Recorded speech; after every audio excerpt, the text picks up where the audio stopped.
Additional aids and services are available to individuals with disabilities. To make such a request, please contact us by email by clicking the Help tab in the PD portal or at pdportal@tamu.edu, by phone including Relay Texas at 1-800-441-7323, or in writing to Train PD, PD Portal Support, 4477 TAMU, College Station, Texas 77843. Both a transcript and accessible document of the content presented in this webinar can be found as resources in the course description. Click on the blue links under Course Resources in the description. When a link is clicked, a new browser window will open.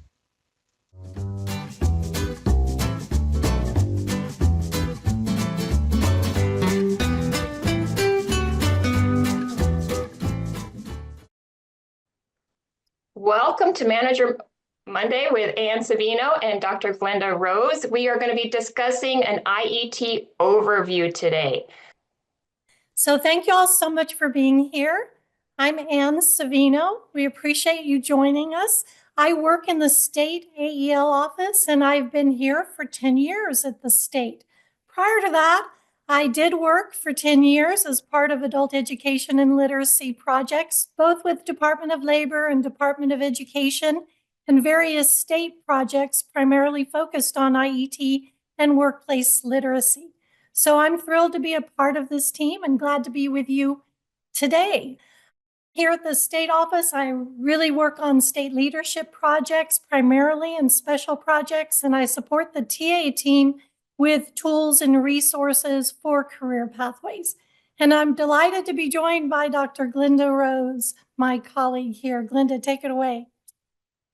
Hi, I'm Dr. Glenda Rose. I am the managing director here at TCAL. We provide your PD, and I have been in adult education since the late 80s and love IETs, love being able to help people prepare for career training opportunities. So that is why I'm here to just give the program perspective as Ann's talking. So we have both ends of the bookshelf handled. First of all, I wanted to say that we do recognize that some of you are bringing really significant experience with IETs to our session today. And all of you, I'm sure, have really good depth and broad adult education experience. We've really designed this webinar to speak to the introduction of an IET. We have lots of new directors, lots of new folks in positions they've never held before, and even some that have just started as recently as this month. So this webinar is primarily designed for that target audience, and we're delighted to have the expertise of some of those who have been doing this IET model for 10 years. But we will have a part 2, and if you have suggestions for that part 2, I encourage you to tell us about your suggestions. And we do have a survey, and I designed a survey so that we could capture all of your questions if we don't get to them today, and particularly those that may be a little bit more weedy and take more time. We'll go ahead and get started. Hopefully, those of you who are very new with adult education and literacy and new to integrated education and training will find that this helps you jumpstart your IETs. So hopefully this webinar will highlight where it is, how to get to it, and give you resources to move forward. The objectives here are really to give you a quick view of our vision and goals for IETs, because that always informs the field in terms of activity. Where is the policy and guidance? We do have a number of handouts for you that will be made available, and we'll succinctly list all of the information you need. We're going to focus primarily on the 3 core components today from a policy perspective. And we're going to talk about why and the purpose of an IET, because that really is what allows us to use our money in Texas to pay for occupational training. I'll mention a word about performance, and Glenda will talk about PD, and then we'll have takeaways and resources. So hopefully today, in its brevity, we will give you a way to jumpstart your integrated education and training. There are programs out there that do training on this for approximately 24 hours before people really feel comfortable with the models. So I want to keep your expectations so that you don't think that you'll be able to walk away and really have everything you need to start, but I think you'll have everything that you need to start talking to your partners and to start looking at the options in your community. So we're first just going to mention our strategic plan and our AEL overview resources that we have that really inform our state policy. So we recommend you take a look at this. This will be on the handout that lists all of the planning and strategic tools that you can look at for adult education and literacy. Part of that strategic plan, and the piece that I really wanted to highlight, is that we really look at work as a powerful stabilizer to strengthen families, and having the option in adult education and literacy to move away from a sequential model of education.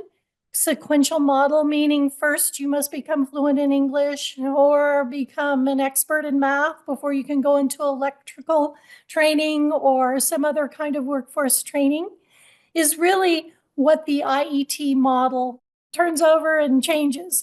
That it challenges that sequential model, and it allows us to do workforce training and AEL activities simultaneously at the same time. So it takes that sequential model and changes it. What if we did it simultaneously? And that's the exciting thing about having this opportunity in Texas and having this opportunity in adult education and literacy with adult ed money. So one of the other reasons that it's important in Texas is because we know people get a wage lift. They get a wage lift with a credential. And we know that helps to move people out of poverty. And that's actually part of the reason and the strength behind having this opportunity in Texas. And we have also framed career pathways under WIO very broadly. And as you all know, if you're providing services under 231, you have an extensive array of services you can provide. You've got integrated education and training, you've got intensive services, and those can be workplace literacy, post-release services for justice involved, and services for internationally trained professionals. And all these start on the premise that you'll help to advance folks into better jobs, out of poverty, and community integration. Through these grants that we have, I do want to say that in adult education, the guidance that we provide is very broad at the state level, and it's broad to give your local communities support to do what you need for your local community. We bring an investment to you with flexibility to serve those in need in your community. So all those things are things to keep in mind as we really look at the policy and start to drill into the details of what an IET is. Our goal with IETs and career pathway guidance is to really balance the requirements, so the no local flexibility that you see in our guidance, the requirements, and then to give you some flexibility that allows you to meet our federal requirements. You help us meet our federal requirements through the work you do, and provide you with flexibility so that you can meet the needs of your community. It's a balancing act. We try to do it the best we can, and you can help by informing us on what you need. So once again, that survey and questions you have, that helps us to refine our policy. I've got this up here because these are the three main documents that inform policy. And for those of you that are very new, the Adult Education Companion Guide that came out with the RFP, I recommend starting there. There is a slew of definitions that you will need, and in the guide, that gives a good summary for each of the types of activities that are required in the grant. And any of you all that have been here since startup in July, it's always good to refresh with that guide, and then to go and look at the performance guide to get the grainy details about our performance and how that's tracked, and the testing guide. So for those of you that are new, go to that companion guide, and that is the most useful resource in startup. This this really just lists the guides, but along with the guides, we have AEL letters. And those AEL letters are hopefully going to be rescinded when we release a new guide in July in 2025. So our goal in 2025 is to have a career pathway addendum to the companion guide or the AEL guide. We're not sure what we're going to call it yet. And that addendum will rescind the letters that we have that are out there now. So today, the letters that are really primary importance that I'm going to look at are on the screen here. These are also on a handout. So if you haven't read them, these are the ones that I think are primarily important for review. And those of you that have questions and want us to have more granular guidance, we're going to focus here on the 4 components of an IET in this definition. These components that are outlined here, specifically these terms. If this is the first time you've seen this definition, it is from WIOA section 463.35, and it includes Texas state guidance that an IET must result in a recognized post-secondary credential. We're going to talk a little bit more about that later as we go on, because that's something that impacts your performance.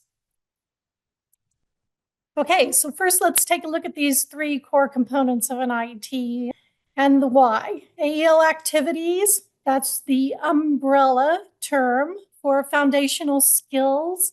I think most everybody on this call knows that. You're teaching reading, writing, math, ESL, and in an IET, it's contextualized. Those typical AEL instructional activities are very familiar to you all, and they don't go away in an IET. Workforce training refers to a very specific occupation and job that the IET is preparing folks for. And then workforce preparation refers to a really broad range of skills. These are often referred to as employability skills. Many of you who work with Carl Perkins funding may see a lot of the employability skills information on their website. It's very good. We use it in adult education because it addresses the core competencies of employability skills. These are things like, are adults able to work as a team? Can they locate information independently? Are they able to sit for a job interview and be prepared? So it's the preparation for a range of skills, and we have specific tools that we can reference for you to know more about workforce preparation activities. So this really brings me to the why, and I've probably underscored this enough already, but it's really important to provide all of these 3 activities. An IET is a research-based educational practice. It's grounded in adult learning theory. The model is designed specifically to pair foundational skills. And when I say foundational skills, I'm talking about AEL activities, reading, writing, math, etc., with workforce preparation and workforce training in in-demand occupations, and specifically to help individuals who are educationally underprepared. It's to help them advance and enter training or be successful in training, rather. Really, we're looking at taking that old standard of sequential education. Once again, you have to become fluent in English before you can get into job training, or you must do college level math before you can do training. And it turns it on its end so that you can do these simultaneously. And it's exciting for us because adult learners are much more engaged when they're doing something that interests them and that engages them. This is one of the advantages of pairing foundational skills with workforce prep and workforce training in the context of the training, is you're engaging them on all levels, the basic skills and the job training. So the why is certainly very important, and we're showing this diagram because as a workforce strategy, and many of y'all are probably used to this diagram, we've been showing it over many years, and it really represents our AEL activities that workforce training, workforce prep are being delivered concurrently along the same timeline. And IETs that have system partners, so for instance, you might share training costs and supportive services. Participants might get childcare and transportation and comprehensive wraparound services. All of these things are part of a workforce strategy when done under the WIOA definition of career pathways. There's strong supports such as childcare and transportation, and why we emphasize system partners. This ideally when the workforce system can join you in your efforts to provide job training to those who are underskilled. This really helps folks succeed. Now let's look at more specifically the guidance and the policy. I'm going to just bullet point these, and they are from specific letters that I've noted on the bottom of the file. You must provide these activities to an eligible individual. So eligibility for adult education and literacy is primary factor. We know that folks that may not be eligible for adult ed because they've had opportunities in colleges and maybe dropped out and are not able to get back because they owe financial aid. Are they basic skills deficient? You need to be looking at who you're serving and to ensure that they're basic skills deficient.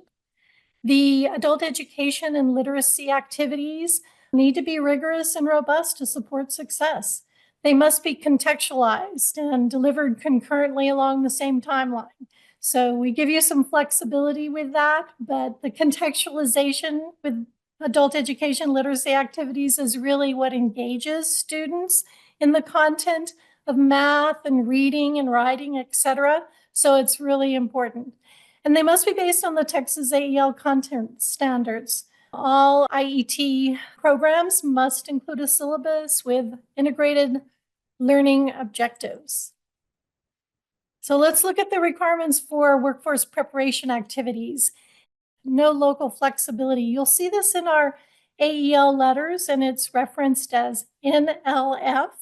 And it means really that exactly that. You have no local flexibility. This is a requirement. I'm going to reinforce these, and then we'll get to the local flexibility because there's also LF, meaning local flexibility. Grantees must be aware that workforce prep is not the same as workforce training. And I was actually asked to add this bullet point because there at times has been confusion with folks over workforce preparation and workforce training. Workforce training we often will refer to as occupational training, and it's training for a specific job. But workforce preparation activities must be incorporated at points within the overall scope. And again, just like adult ed, they must be provided concurrently and contextually. So we say the same thing, sometimes in multiple ways and in multiple letters, and that's another reason why we're hoping to resend some of our AEL letters and get it all in a pathway guide and really succinct guidance for you. What are the requirements for workforce training, aka occupational training? No local flexibility here. You must be training in something that's in demand or targeted in the local workforce area. In your local area, they may refer to that list in demand or targeted in different ways. Recently, I heard high skill, high wage. Looking at what your board is doing is very important, and working with them in building into what may be high wage and high skill jobs. It must be part of a career pathway. That's another requirement. So this is not a terminal, get this, and you only have one job opportunity available to you. This is something that should be part of a career pathway. Somebody can continue on in that field of study and keep progressing, keep getting more credentials in the same career cluster and make more money ultimately. And it must lead to a recognized post-secondary credential, or along with helping people enter further post-secondary education and training or employment. So outcomes are really important, and they entail getting that recognized post-secondary credential. And then what we see in Texas as a value is going to work or returning to post-secondary to further that education. So I'm going to take a few minutes here or a moment to talk about the no local flexibility that's really a little bit more generic. These are overall important across the board. So you must be aware of the definitions. Go to your AEL companion guide. I recommend that because that's got the great list of definitions that were attached to your RFA. You need to complete and update an ITEC plan for students. So if somebody's entering an IET, maybe they've been in your program, make sure you're updating their IET plan, their ITEC plan. So they must complete an IET survey. We call it the implementation plan. We also just sometimes say, did you submit a survey? So if you hear us ask about an IET and say, did you submit a survey or an implementation plan, you are required to submit one to TWC. And it's really exactly that. What are you planning to do with that program of study for welding or for the certified nursing assistant or medical assistant? What does it look like? It tells us all of the components and how you're putting them together. Students must receive comprehensive assessment. That's also a general requirement across your grant. You must expend your funding, your AEL funding, to support IET services. You have a broad range of ways you can do that, including paying tuition and tools, et cetera. We'll talk more about that in a minute. You must be aware that transportation is allowable expense. So folks that do need transportation that support your IET programs, please look into that further. And there is a letter that specifically addresses that. And I think it's AEL letter 0321.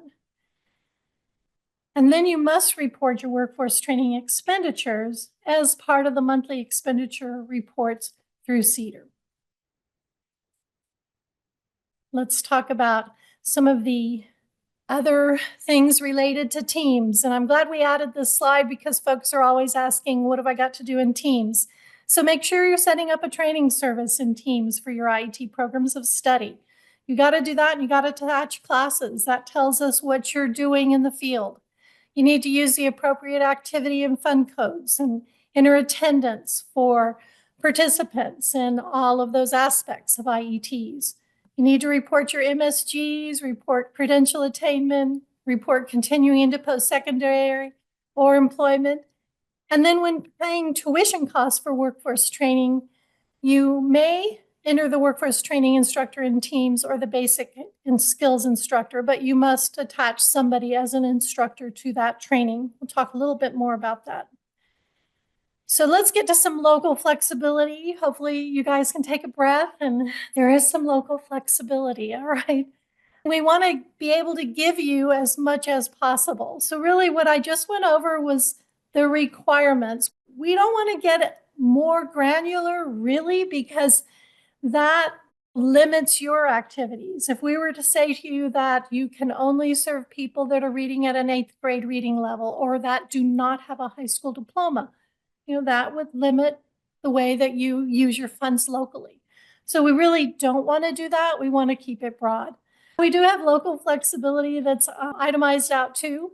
Obviously, you can, and we encourage co-enrolling participants in IET services funded from non-AEL funds. Now, this might be a workforce partner with Title I. It might be another partner. You are likely, and you would be reporting to us as an IET if you're using AEL to pay for your adult education and literacy activities. Co-enrolling is a great strategy and is a workforce strategy with your other title programs. Please take advantage of those partnerships, and those are long-term investments you're going to make in the work that you do at the local level. Integrated services may be delivered in multiple programmatic arrangements. That's a nice, rather vague statement, but it gives you some flexibility on how you deliver the 3 core components. I know I've said that they have to be done concurrently and along the same timeline. We do understand there may be instances where you need some flexibility. So reach out to your program specialist, put it in the form that you submit for your plan, and let us know what kind of flexibility you need. And you may also apply additional program entry requirements for participants. And those entry requirements that we often see are eligibility to work. We know that the workforce system under Title I often or usually requires your selective service registration. So there are need for additional program entry requirements, and you have the flexibility to determine what those are. But you may use your AEL funds to pay for costs related to training. So that might be books, fees, supplies, credentialing exams. You can pay for uniforms or specific boots or eyewear that's needed on the job, like for a welder. We know training is expensive, and the more robust training you get into requires partnerships to be able to afford it. So please take that into consideration too. In teams, AEL grantees, I already talked about this, may enter the appropriate training instructor, or they may enter the AEL instructor. And that's to give you the flexibility, because often at colleges, 5 areas of welding happening at different campuses. You're not going to enter all those teachers when you've got one cohort of people going into HVAC at 5 different campuses. You may enter just your basic skills teacher. Workforce preparation activities may be implemented in a variety of ways, including by workforce partner. We know that some programs actually use their workforce partner to do things like job prep and job interviewing and getting individuals, helping them with resume writing. When it's done like that, it's a career service, but you have the flexibility to do that with your local board partner. A little bit about planning now, and I'm going to talk to you about the survey because I think it's a great planning tool. And then I'm going to get Glenda in here to really talk to you about boots on the ground planning. But the IET survey, once again, I'm calling it a survey. It's an implementation plan. That's how you'll read about it when you read our AEL letters. It's a survey. It's an implementation plan. It's fairly lengthy. I think there's 30 or 40 questions in there. But when you work through those questions, you will understand the depth of the work that you have to do to design your IET in order to answer those questions. So please take a look at it and use it as a planning tool. We do not have a formal approval process. We do have a requirement that you submit it. And we ask that you advise your program specialist that you've submitted a plan so we can get in there and look at it. We've received 250 to date, at least. We're a very small staff, so help us out by connecting with your program specialists and let them know that you submitted a plan and maybe you have a specific question about it. We will try to get you feedback as soon as possible and expect 5 to 7 business days.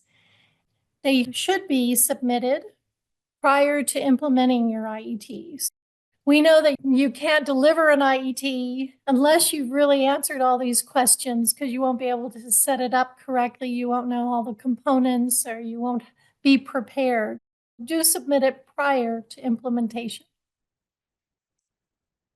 So where do you start? Glenda, I'm going to turn it over to you and let you begin here and help people with how to get out of the box here and get started. Well, let me say that getting started is the hard part, because the better you plan ahead of time, the more successful your IET is going to be. And honestly, making sure that everybody who needs to be at the table initially will be the biggest help to you in the long run. So you talk about build your team. So who is in your program that needs to be included?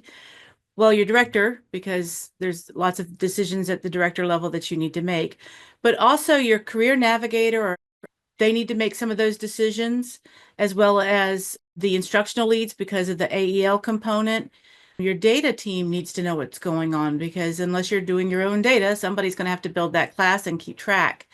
You also need your external team. You need to think about who is going to be able to help you, who's got the knowledge that's going to help our students be successful. Let's be honest, if our students could do these kinds of trainings on their own, they would have. So we need to make sure that we're giving them additional supports to be helpful. And then we have to find a trainer. Now, some of you are at colleges, and I understand that, but sometimes the college may not be the best trainer, or it may be on the other side of the house, like in the customized training part of the college. I was at a nonprofit, so we had a little more flexibility. We worked with the colleges, but we also worked with training providers that were listed. So finding those trainers and seeing what they need, talking to employers, I think is really important because you don't want to put a cohort of phlebotomists, for example, through a training and then find there's no job openings, even though it's on the on-demand list. You've already saturated the market and there's just not really anything available for them. So you want to talk to all of those people. And when we're thinking about what we want to do, there's some quality checks you can do up front. And Anne has actually done a great job of revising one of the ones from the federal level to make it more specific for Texas that has quality indicators. And I'm sure she's going to show that to you later. Looking at those before you actually start designing your IET, that's going to help you make sure that you have a quality program, because the goal is not just to check off the box. Yeah, we did IET, we had so many people enrolled. It's we provided something that our students needed to have better lives and that our community needed to have better services in the community. So there's a shortage of this kind of worker. We're going to try and help fill that gap. You want to talk to your PD coordinator, talk to your TCAL PD specialist. You can ask the technical assistance team. I got to tell you, the AELTA, when you email them, they're real quick about getting back to you with questions and answers. I still email them probably too often, but they're all really friendly, so they've never yelled at me about it. There's that question also, if you just have general questions on the IETs, you can ask for technical assistance, you can ask for professional development. So technical assistance basically is what do you need to do, and professional development is how do I do that?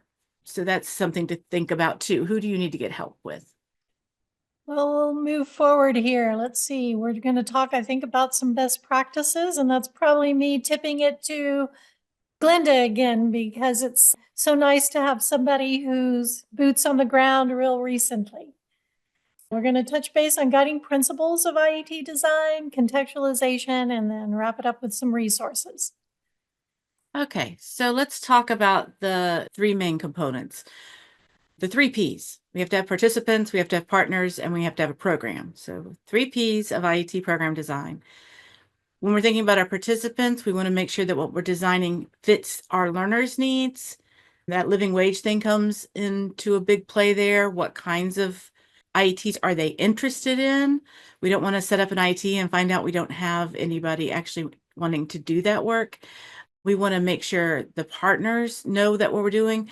One of the things I was telling Anne that I love that some of the career navigators at Community Action did is they would bring in the employers on the first day of class to give the students a snapshot.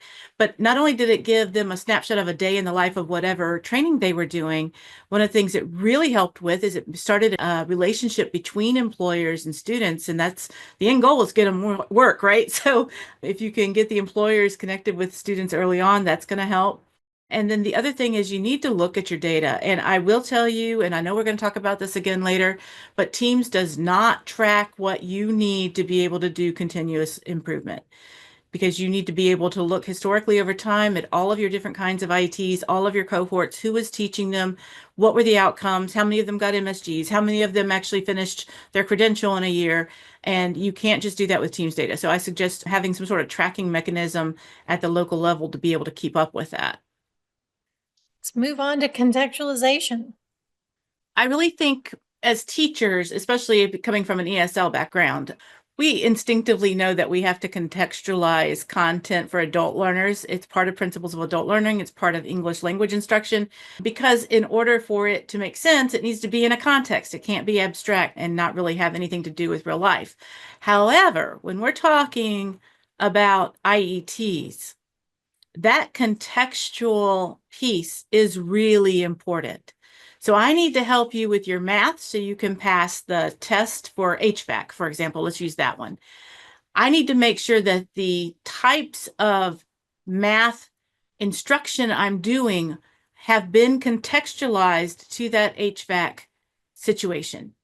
Does that make sense to everybody? To me, it's just like logical. You want to make sure that we're preparing them for the AEL instruction that is in the context of whatever training that we're putting them in. It needs to be relevant. You used to use the name of the tools that they're going to be using, the names of the equipment that they're going to be using. Especially for our English language learners going through IETs, we want to make sure that they have a wide breadth of vocabulary that they might come across. It might be financial literacy. They may have to understand how their paychecks work, y'all. Have anybody ever had those people who got their first check and wanted to know who the heck was this person taking all their money out? Health literacy, OSHA training, being able to read the safety signs in their place of work, all of those things are important. And I think it's helpful for the AEL teacher to really have a good conversation with the training teacher to be able to appropriately contextualize the training. That is something that takes a little extra time. It takes a little bit of practice, but it is key to our students being successful, not only in the training portion, but also in the certification test and then in the employment afterwards. Contextual or contextualized, these are just some basic definitions. Linking those basic skills with academic or occupational content. So we're focusing on that career in which the students are interested. And again, try to use as much of the real world. I liked to get a hold of the textbook if we were working with the college, because sometimes contextualizing to the training may be important. I may have students who don't know how to appropriately use a textbook. They don't know how to use the contents and the index and what the headers mean and being able to do all that. So for me as an instructor, being able to look at the text or the materials that the training instructor is going to use is really key for me to be able to prepare my class to support those students. So here's just some plain examples. We're talking about a vocational nurse. They need medical math. What do I need to focus on? Medical terminology. We want to make sure that they're hearing the same kind of language and acronyms, because every single field has its own acronyms. Machining, machine shop math and reading manuals, electrician conversion math. So this is just an example of math may be different whether I'm teaching it for an electrician or a machinist or a nurse. Here's another example of a reading and writing. This is for a blueprint. So some of our construction folks, not good with a 24-hour clock, right? I was raised Navy, so I'm good with the 24-hour clock, but most people are not. Working on CNA curriculum, how to read a textbook and doing a scavenger hunt with the textbook. So here we have another example. If you have folks who want to go into this and they can't read a blueprint, that may be a problem. I have a very close friend who cannot look at a map like this and understand what's going on. It just is not the kind of graphic literacy that she is comfortable with. So we need to be able to help students become better at these things that they may not just have a natural inclination for. Which aspects have you found to be the most challenging? If you haven't done any, you could just put other. So I'm going to start that poll. Yeah, and Glenda, while they're answering on that, I wanted to add that, you mentioned the textbook, which I was so glad you brought that up, because when you're designing an IET too, being able to determine what the readability is that they're moving into, what level do they need to be at to be able to understand information at that textbook. So what's the gap between where they are and where you need them to be and can get them over the duration of that program? Certain tests, you have to have a 9th to 12th grade reading level to be able to pass the test. You may be able to pass the skills part, EMT comes to mind, but you won't be able to pass the written test. So when you are looking for participants, you want this to be concurrent. The whole idea is not to have to do sequential, finish learning how to read and then do this. But what's the cutoff? Can I reasonably expect somebody who's coming in at a 5th grade level to get up to a 10th grade level over the course of 8 or 12 weeks? That's a question. So do I need to maybe put that person in a bridge program where they're learning those reading skills that they're going to need, still contextualized to this career that they're interested in, before I put them into an actual training course and set them up for failure? Does that make sense? Yeah, and I'm glad you said that in that way too, because, this is really action research for all of you all. If you're tracking who is it that you served in that IET, did they complete? Why didn't they complete? Were they just too underprepared, and where do they need to be? And I'm glad Linda mentioned the bridge courses, because bridge programs are very helpful in moving people into an IET. It gives them the opportunity to learn more about the program before committing to it. So lots of good things there. For our English language learners, again, I don't want to wait until they quote unquote finish learning English. I'm a native speaker and I haven't finished learning English. I learned new words this week. You don't want to wait for them to get to a certain level of fluency before you can put them in a training course, but you do want to make sure that by the end of that course, we'll have the language skills that they need to be able to pass whatever certification test they are in. So that's another place to use bridge courses. I will tell you something else that we have found with English language learners is I can put them in a regular IET if I don't have enough to make a cohort of a specifically IET for English language learners. But at that point, I have to be prepared as a director to pay for additional language supports for those students, because what they are going to have a hard time with is going to be reading fast enough to pass the time test. That's where we found has been the crux. The problem has been not that they don't know the language, not that they can't read it, but they need actual test taking strategies to be able to read fast enough to get through a time test. Of course, that happens with some of our native speakers too. They understand all the words, they just read too slowly. So we have to work with them on test taking strategies as well as all the other adult basic skills we want them to have. Several years ago, they had problems finding IETs, but developing good, long-term, mutually beneficial partnerships has made all the difference in their current success. So I thought that was something good to note. It can be really helpful. When I was a county coordinator, the Economic Development Corporation asked us for specific trainings, and then they ended up paying for half of my office in that county because we were supporting their need for skilled workers in the county. So those are really good. If you can find those kinds of connections, they're going to help you in the long run. Okay, so we're getting to the good part, the resources. There's a framework for workforce preparation activities. If you're new to that, we use the employability skills framework, but we have a lot of flexibility, and so do you on those activities. The IET toolkit is available. We have a wonderful building a basic skills curriculum for an IET. Penn State put that together for us. It's on our website, and there's a link to that too. We have a curriculum sample from the construction curriculum. That was an excerpt that you saw that had the blueprint reading.